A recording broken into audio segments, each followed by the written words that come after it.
দেখ এটা প্রায় হয়ে গেছে। এদের তো জানে সবাই মিলে কাজ করে। তাই আবার কি যে বাবির কথা এইয়া গাইস মুরগি পেটে তো বাইরেছে। এই সব লবণ দিছি। আমরা এখন মুরগির কিমা করব। প্রথমে লবণ দিছি, তারপর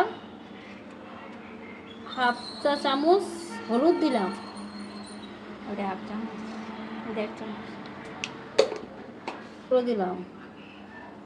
বলছি যে গুঁড়োটা পরিমাণ একটু বেশি দিতে হবে, ঝাল ততটুকু দিয়ে মাখাবো। হাত দিয়ে মাখানোই ভালো, জিনিসটা খুব ভালোভাবে ম্যাচিং হবে। মিক্স। চিকেন ফ্রাই বানাইতে লাগছি।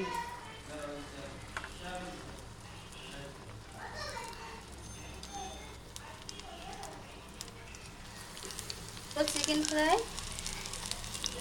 দিচ্ছি, আপনারা দেখতে থাকেন।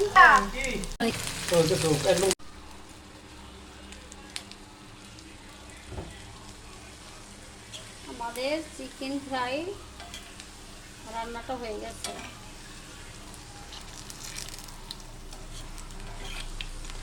খুব কড়া করেই ভাজতে হবে। বুনে বানায় আর বাইয়ে খায়। আসলে এই চিকেন ফ্রাইটা অনেক বেশি মজা হয়েছে আমার ননদের হাতের রান্না। কিভাবে কি রান্না করলো আপনারা তো দেখলেনই।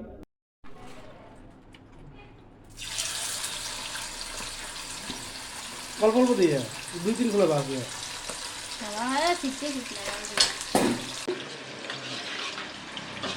পানি আছে নাকি? না কেমন ভালো দেখো আর কি হলো, মাখলাম থাকলাম ওইটা রুটি হলো।